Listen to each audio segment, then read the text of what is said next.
Me hace una especial ilusión de presentaros a Tomeu Serra, un buen amigo que nos conocemos desde hace, mejor no decirlo, 25, probablemente, 25 años.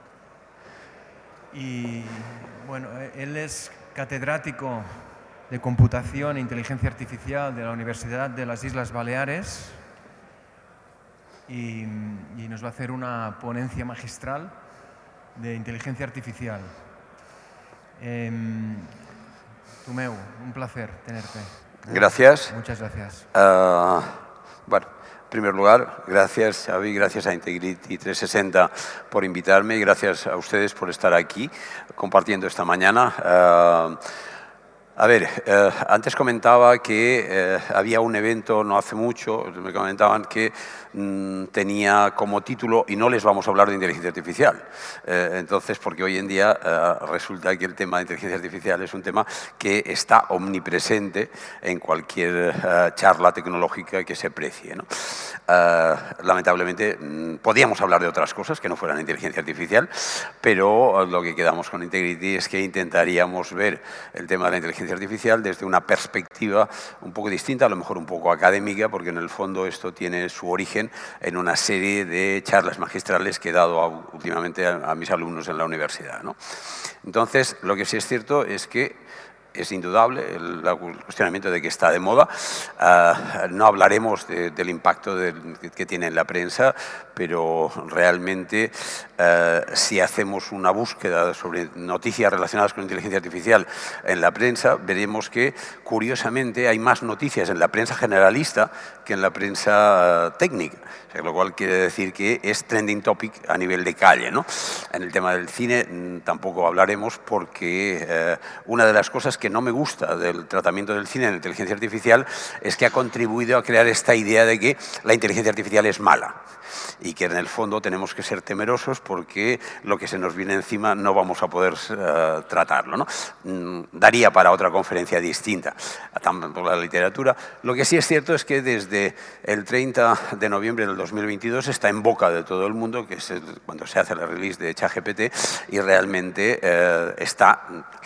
Y para acabarlo de redondear, podéis decir, bueno, ¿y qué hace aquí Alfred Nobel?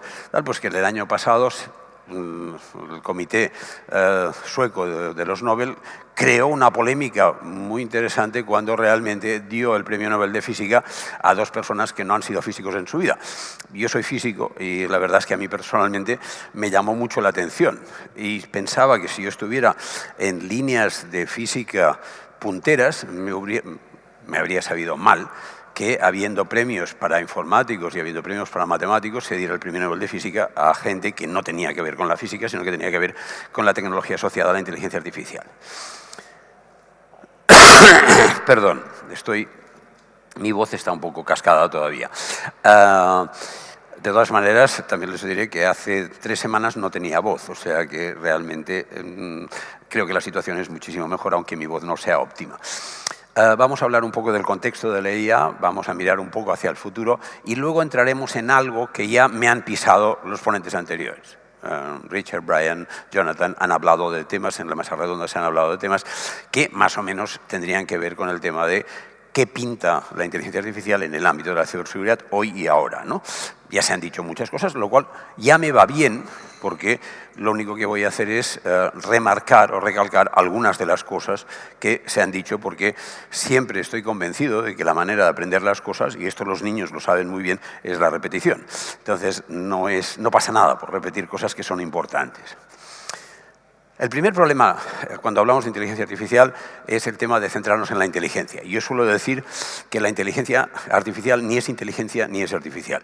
Entonces, dirías, bueno, ¿y qué estás haciendo hablando de inteligencia artificial? Bueno, pues en el fondo lo que sí conozco, porque llevo 30 años trabajando en temas que tienen relación con la inteligencia artificial y que en algunas de las cosas que hemos hecho interesantes de inteligencia artificial no se nos hubiera ocurrido llamarla inteligencia artificial porque estaba mal visto. De hecho, ya os voy a adelantar que en el año 97, cuando Deep Blue gana a Kasparov, realmente a los ingenieros de IBM les dicen, ¿y esto es inteligencia artificial? Y dicen, no, en absoluto, no tiene nada que ver con la inteligencia artificial, porque en aquel momento hablar de inteligencia artificial estaba muy mal visto. La primera pregunta sería, no es nada fácil responder qué es la inteligencia humana. Se nos ha ocurrido tener un tema que es el coeficiente intelectual, pero todos conocemos a gente con un gran inteligencia artificial que son nulos desde el punto de vista inteligentes porque son incapaces de hacer algo que no sea su entorno en el cual están trabajando. Y os puedo decir que en la universidad he conocido muchísima gente así, muchísima. Pero ¿qué ha pasado con esto? Pues una serie de gente, Gartner, Goleman, Marina, han establecido otros tipos de inteligencia, les han definido, y solo esto también daría para otra conferencia. No las voy a dar. Lo que sí es cierto es que hay una serie de capacidades que estaremos todos de acuerdo, que asociamos a la inteligencia. A mí particularmente me gusta mucho el tema de inteligencia ejecutiva porque tiene que ver no con ser capaz de diseñar algo, sino ser capaz de hacer algo y entre varias opciones decidir la mejor. Esta es una gran inteligencia. Y no está medida en el coeficiente intelectual. A lo largo de mi vida profesional he conocido gente con un alto CI que no los he querido para trabajar conmigo porque eran incapaces de tomar decisiones. Porque tenían miedo de tomar la mejor decisión. Cuando yo siempre les decía, hecho es mejor que perfecto.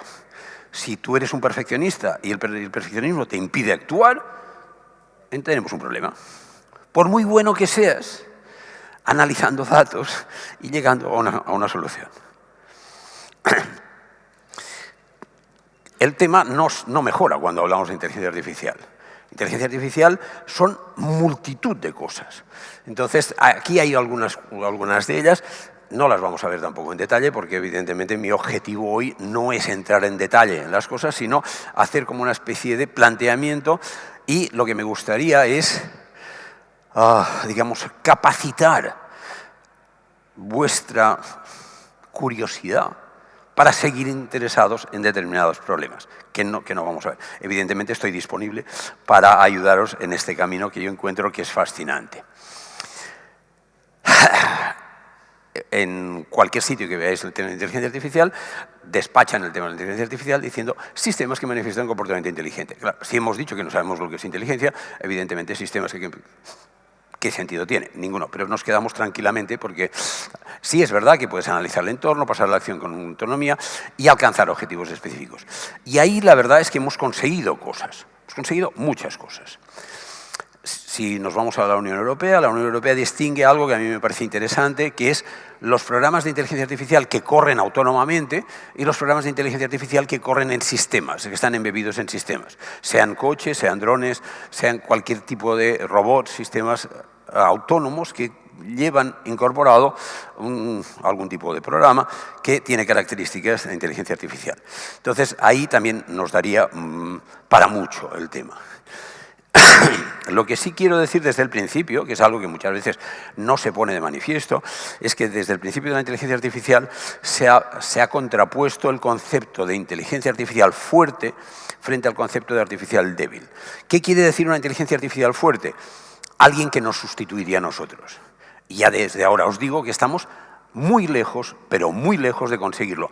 Y personalmente pienso que no lo vamos a conseguir. Pero probablemente sea porque soy un poco fósil, digamos, ya estoy viendo las cosas desde una gran experiencia, que quiere decir que, sabéis que la experiencia Confucio la definía como una lámpara que solo da luz al que la porta.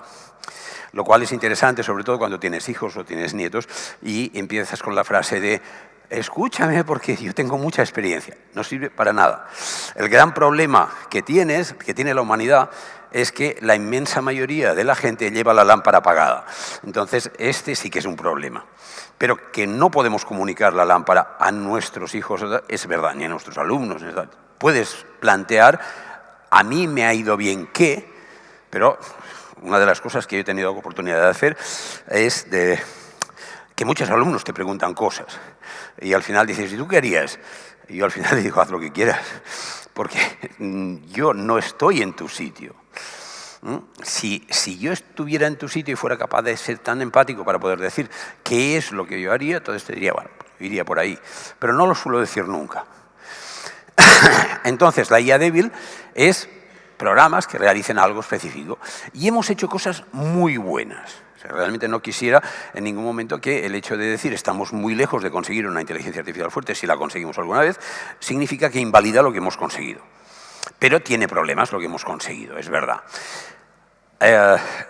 Tenía una lista que eran 5 o 6 páginas de estas, evidentemente he dejado una, porque la idea es que hemos conseguido muchas cosas. Desde ganar una medalla de plata en el año pasado en la Olimpiada Matemática, resolviendo problemas en competición con personas, lo cual dices, bueno, no está nada mal, a todo el tema de los juegos de mesa, donde todos han ido cayendo uno detrás de otro.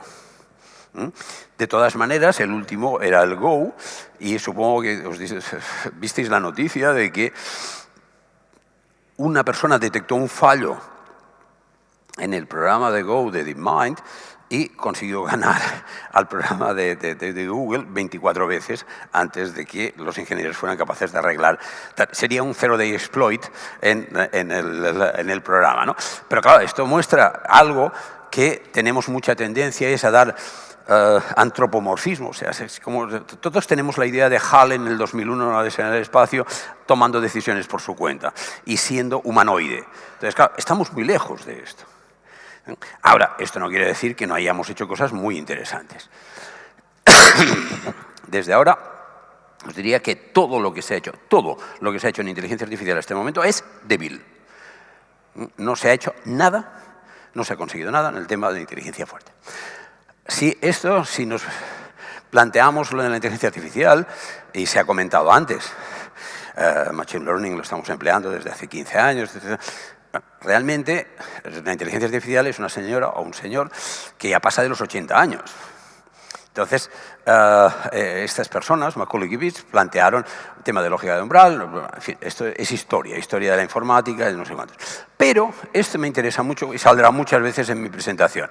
Y es el hecho de que si analizamos el impacto que han tenido las soluciones de inteligencia artificial a nivel social, hemos pasado ya por 2 inviernos en los cuales la inteligencia artificial desapareció, quedó proscrita. Yo recuerdo algunas tesis doctorales que he dirigido, que si las dirigiera hoy sería inteligencia artificial aplicada al reconocimiento de no sé qué. Y en aquel momento era reconocimiento de formas, tecnologías de no sé cuántos, pero no era inteligencia artificial. Entonces estabas trabajando en inteligencia artificial y tampoco lo decías, como los ingenieros de IBM. O sea, al final era esto. El primer invierno tiene que ver, como siempre, con el exceso de expectativas. ¿Y qué es un invierno en el ámbito de inteligencia artificial? Que se corta la financiación, no hay dinero. ¿Y por qué no hay dinero? Pues porque la gente que tiene que meter dinero no se cree lo que les estás diciendo. Entonces, ¿qué es lo que dijeron? Pues, en principio, estamos hablando de la Guerra Fría, al final de los años 80. El gobierno americano, a través de DARPA, está invirtiendo dinero en la inteligencia artificial y le han prometido que los sistemas de procesamiento de lenguaje natural serán fantásticos, como son ahora. A principios de los 80, un ejemplo de lo que se consiguió, y fue una de las causas del primer invierno, es la traducción del versículo de Mateo, de el espíritu está dispuesto pero la carne es débil. La pasaban al ruso, volvía al inglés y realmente, como podéis suponer, a nivel de ayuda para la Guerra Fría o de conocer qué es lo que decían los rusos, no servía absolutamente para nada. Esto es real, no es un... Las predicciones, pues se decía en el 58 que lo que pasó en el 97 aparecería en el 68, que en el 65 seríamos capaces de hacer cosas. Es un exceso en las predicciones. Es decir, que esto nos pasa muchas veces a los científicos, y es que a veces nuestro optimismo nos hace pensar que conseguiremos más cosas de las que conseguiremos. Y como además alguien tiene el dinero, que no somos nosotros y nos lo tiene que dar, pues al final, cuando no se cumplen, te cortan el grifo y se acabó. Perdón, tras este invierno volvemos a tener otro verano, y el verano es distinto, y es algo que todavía existe y se está empleando muy bien. Y, por ejemplo, Watson, la solución de IBM en temas de ciberseguridad, está utilizando sistemas expertos. Es el cómo podíamos conseguir el hecho de hacer una base de datos de conocimiento de forma que un experto nos dijera cómo hacer las cosas, de manera que no necesitáramos al experto cuando necesitáramos hacer estas cosas. Entonces, esto crea el segundo boom de lo que son los sistemas externos.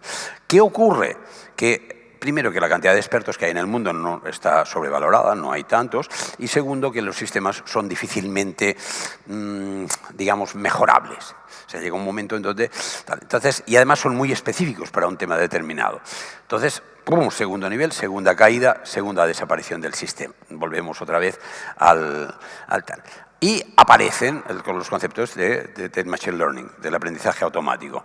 Es un cambio de paradigma, entonces ya no estamos tan interesados en que el sistema nos diga qué es lo que tenemos que hacer, sino que sea capaz de aprender a través de muestras etiquetadas o no etiquetadas para poder deducir las reglas que dan lugar a la creación de nuevas muestras. Y esto sería el aprendizaje automático. Entonces, el aprendizaje automático es una parte de la inteligencia artificial, el deep learning será una parte del machine learning y la inteligencia artificial generativa será una parte. Y esto a veces se olvida también, ¿no? Entonces, ¿qué es el machine learning? Pues que los ordenadores puedan tomar decisiones sin que tengas que programarlas explícitamente para tomar estas decisiones, sino que se vayan adaptando a el entorno, que vayan aprendiendo del entorno, ¿no? Está muy bien. Y hay un montón de soluciones de aprendizaje automático. Tenemos, por un lado, el tema supervisado, en donde las muestras están etiquetadas. Esto va muy bien para saber qué correos son spam, no son spam, tipo de estas cosas que le podemos enseñar diciendo cuando tienes algo... Ay, gracias. Espera, vamos a dejar ahí. Gracias. Cuando tienes algo que sabes... Que se clasifica de esta manera. Esto en nuestra época se podía clasificar como clustering, como temas hay muchísimos algoritmos, random forest, etcétera, etcétera, que te permiten poder avanzar en este sentido. El no supervisado, le das los datos sin etiquetar y agrupa, digamos, muestras similares para poder establecer. Y luego existe el palo y la zanahoria, que sería el tema de modelo de acción-recompensa, en donde vas modificando la respuesta del sistema cuando acierta, mientras que le vas penalizando cuando no acierta. Entonces, bueno, cada uno de estos serían cientos de algoritmos que se podrían agrupar dentro del tema de Machine Learning y casi todos ellos tienen su aplicación en el ámbito de la ciberseguridad. Un paso más adelante tendríamos el tema del Deep Learning. El Deep Learning enraiza con lo del principio, que son los modelos del perceptrón y los modelos de las neuronas, y realmente son, como diría, las soluciones que periodísticamente son interesantes. Es interesante que creamos un sistema que funciona igual que nuestro cerebro. Mentira. Ni nos acercamos. Lo que sí es cierto es que un modelo simplificado de la neurona, en donde tenemos las dendritas, los axones y las descargas eléctricas. Bueno, pero en el cerebro nuestro existen algo que son las células gliales, que hay millones de células de estas y que no sabemos cómo funcionan. Además, la estructura no es lineal, tipo lo que Ramón y Cajal nos estableció en su modelo, sino que son mucho más complicadas. Entonces, el Deep Learning, bueno, es una manera de acercarse a esto y a la hora de crear problemas. Entonces, una red neuronal sencilla lo que tiene es un nivel de entrada, tiene una serie de niveles que son ocultos y que introducen un problema que veremos luego, y es el hecho de que en el fondo no sabemos cómo funcionan. Tampoco sabemos cómo funcionamos nosotros a nivel mental, pero lo que sí es cierto, y os puedo asegurar que la actividad neuronal es muchísimo más rica que cualquier modelo que hemos elaborado de Deep Learning y consume sobre todo muchísima menos energía. Que esto será uno de los problemas que nadie habla, pero que son problemas muy serios en el entorno. Entonces, estamos hablando de grandes cantidades de datos y estamos hablando de modelos que son capaces de obtener unos resultados que se asemejan a lo que nosotros estamos buscando. Entonces, ahí es el paso para el tema de la inteligencia artificial generativa. Al pasar a la inteligencia artificial generativa, lo que sí es cierto es que necesitamos tanto gráfico como software, y el éxito de NVIDIA, el éxito de TensorFlow, significa que hay dispositivos, tanto hardware como software, que están diseñados específicamente para poder conseguir unos resultados determinados. Entonces, claro, cuando aparece DeepSeek y dice yo consigo lo mismo con muchos menos resultados, resulta que NVIDIA cae en bolsas estrepitosamente, pero luego vuelve a subir porque es que no hay alternativa. Entonces esto ya lo veremos a nivel de retos del futuro. La IA generativa, muy rápidamente, la diferencia que tiene con el Deep Learning, con el Machine Learning, es que es capaz de producir material nuevo. Entonces, si produce material nuevo, estamos entrando a que aquello que provocó el primer invierno de las traducciones y tal, la tenemos muy bien solucionada. Hoy en día creamos lenguaje natural de alto nivel en cualquier lengua y somos capaces de poder engañar a cualquiera, como nos han enseñado Brian y Richard en la primera ponencia, de forma que no podemos fiarnos ni del audio, ni del vídeo, ni de lo que estamos viendo, ni de la autenticación que estamos haciendo. Entonces, hemos avanzado mucho, sí es cierto. ¿Qué hemos hecho? ¿Qué hemos pagado? O sea, estos son sistemas que ChatGPT, el PT viene de Pre-Trained Transformer, o sea, utilizan una técnica que es la técnica de Transformers, que no vamos a ver ahora, evidentemente, es un gran avance de 7 personas de Google, que ninguno trabaja en Google ahora en este momento, y que cambiaron la manera de hacer las cosas. ¿Qué problema tiene la técnica de Transformers? Que es difícilmente escalable, y es uno de los grandes problemas que tenemos ahora. Y es que, desde mi punto de vista, y ya lo avanzo, la inteligencia artificial necesita ideas diferentes, ideas disruptivas, porque el modelo que tenemos da signos claros de agotamiento. Hay que estar alerta aquí al tema de las alucinaciones. ¿Qué problemas se están planteando en este momento las soluciones que tenemos?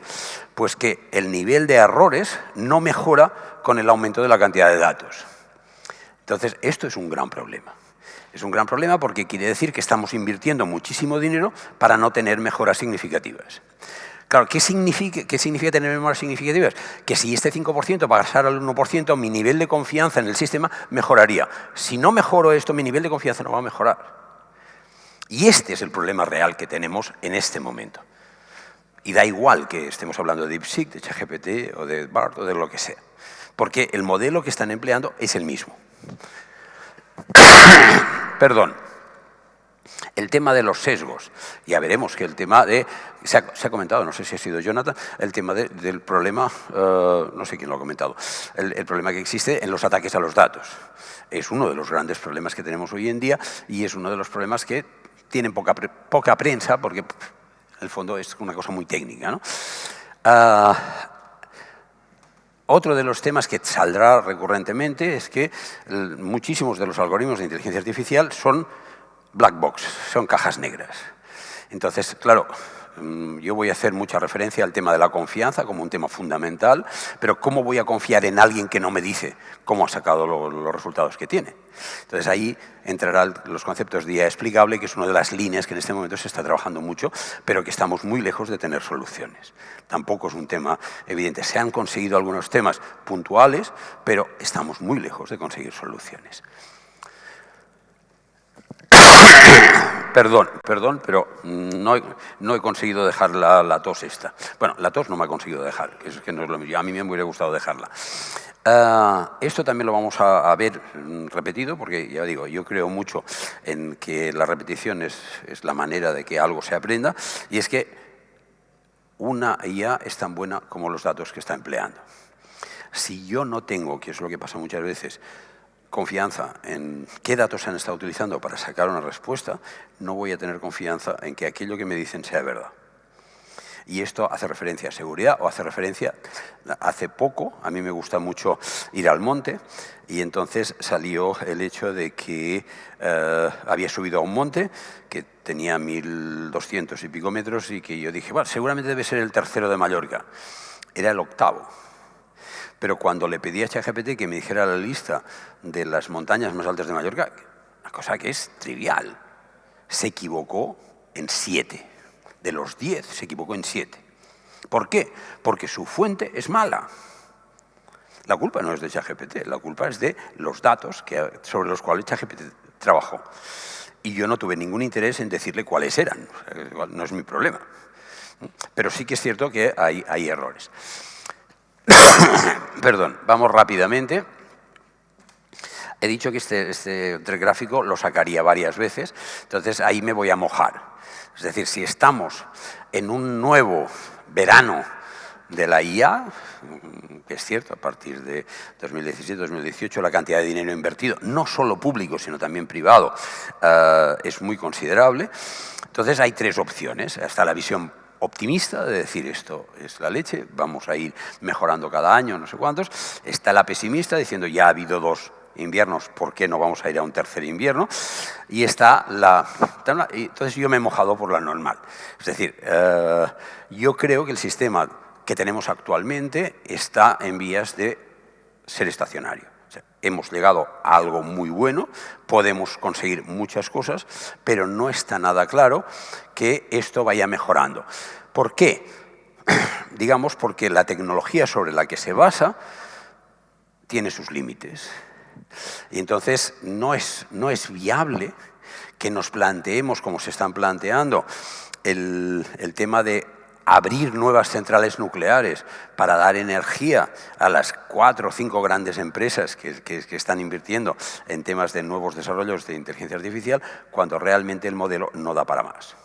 Entonces necesitamos una visión distinta, o si no, estamos abocados al tema del estacionamiento. No creo que vayamos a un invierno porque, a ver, ahí la inteligencia artificial sirve, la inteligencia artificial generativa sirve, podemos hacer muchas cosas. El tema es que no vamos a seguir creciendo.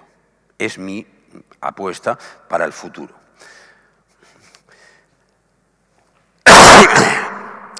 Problemas que existen, evidentemente. Yo aquí he puesto, y estoy muy preocupado por el tema, que es el consumo energético. Sabéis que Microsoft ha llegado a un acuerdo con la central nuclear de 3 Mile Islands para poner en marcha una línea exclusivamente para dar energía a la inteligencia artificial de Microsoft. Todos los demás están trabajando sobre conceptos de reactores modulares, reactores nucleares modulares. Es una visión distinta, muy interesante, para poder producir energía. Lo que realmente es increíble es que una energía cuestionada, una energía donde la gente porque los reactores nucleares modulares no resuelven el problema de los residuos. Evidentemente 3 Mile Islands tampoco. Entonces la línea que se va a poner en marcha en 3 Mile Islands es una de las que no fue afectada cuando pasó el incidente. Pero sí que es cierto que no puede ser. O sea, realmente al final, a nivel de sostenibilidad, no podemos tener sistemas que nos den lo que nos den. O sea, yo diría, pues, claro, cuando tú analizas la cantidad de energía que se necesita para hacer un pre-training, para que el ChatGPT 4 esté formado, resulta que necesita para entrenarse 8 meses con el consumo de 7 centrales nucleares. Claro, es que esto es inviable. O sea, no podemos plantear una solución de este estilo. Y de esto se habla poco, porque la gente lo que dice es, bueno, a mí me da soluciones y tal, y yo voy a esto. Pero bueno, el tema del impacto en el mercado laboral, yo creo que también está sobrevalorado. Y está sobrevalorado por el tema de la confianza y porque mucha gente no se atreve a dar el paso, porque en el fondo, hoy sale un informe del CSIC, me parece, lo he leído un poco al bies, que dice que el problema que hay en España es que la gente no confía en la inteligencia artificial. Entonces utiliza ChatGPT en gran medida, pero no se fía. Claro, esto es un problema muy serio. El tema de la regulación, aquí tenemos un cara y un envés. La Unión Europea está muy preocupada por ser el campeón de la regulación de algo que no tiene. Bueno, esto también daría para mucho, no vamos a entrar en este jardín.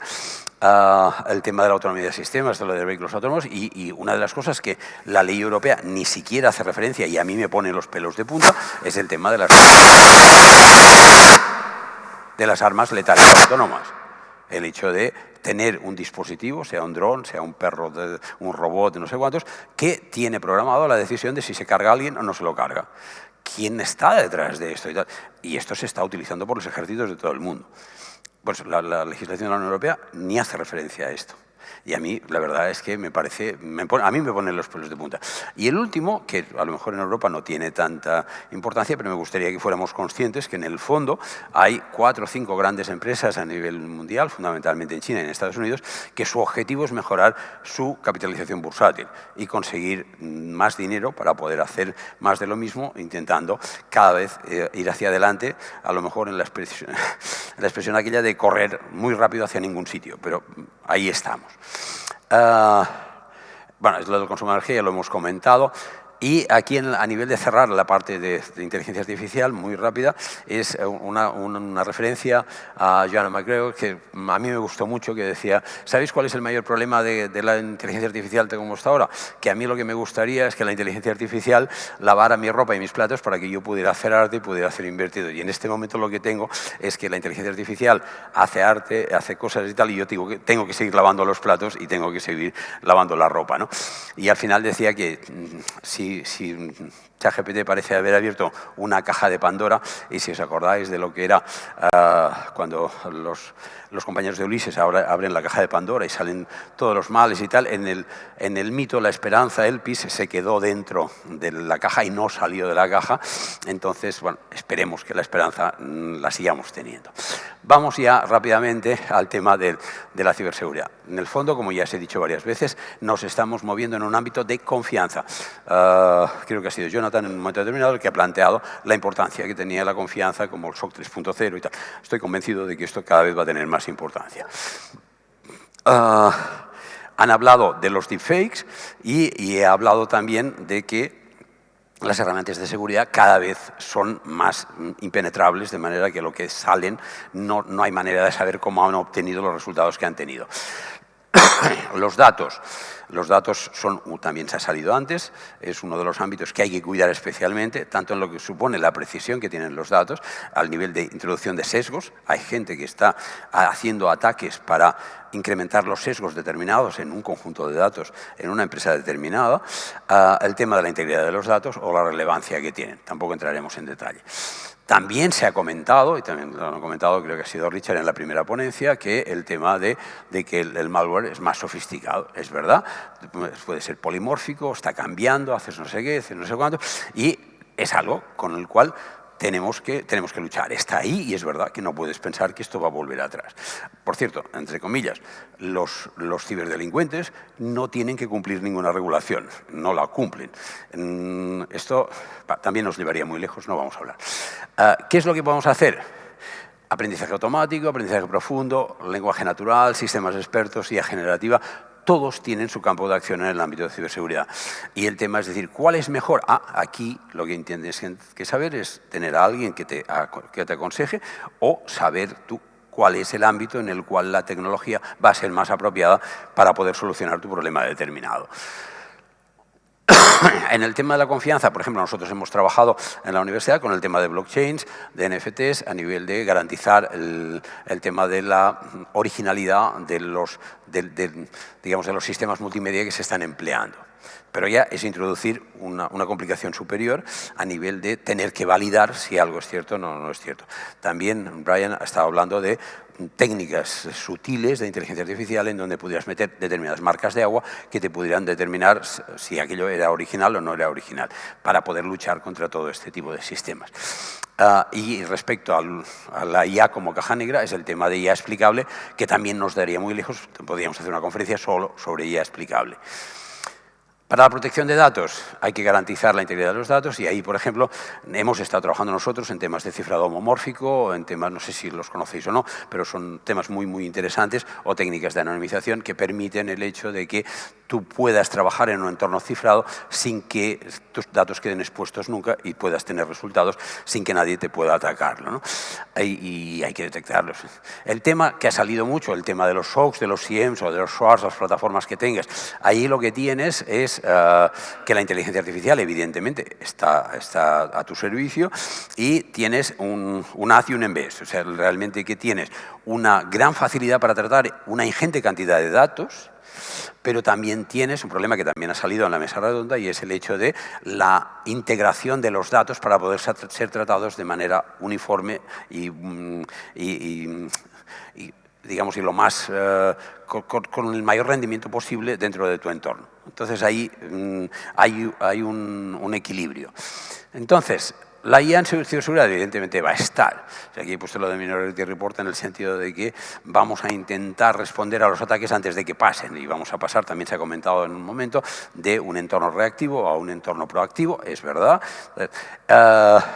tendremos que adaptarnos continuamente, evidentemente, y la IA va a entrar en todos nuestros sistemas. O sea, la IA débil y la IA que tenemos en este momento, no lo olvidemos, no la IA que nos venden en los medios de comunicación, que no ha existido nunca. La IA, ¿qué es? Como cualquier tecnología, yo siempre suelo hablar a mis alumnos de que la tecnología es un multiplicador, es un amplificador que amplifica lo bueno y amplifica lo malo. Y entonces la sabiduría significa el poder saber cuándo lo aplicas para algo que vale la pena o cuándo lo aplicas para hacer el mal. Pero la tecnología es la misma, no son dos tecnologías distintas. Y evidentemente me gustaría acabar defendiendo el hecho de que es verdad que la utilización de técnicas de inteligencia artificial, como muchas otras tecnologías, puede incidir en determinados niveles y determinados trabajos de seguridad, sobre todo de nivel bajo, que estamos haciendo ahora, pero la decisión final siempre es de un analista de seguridad, siempre.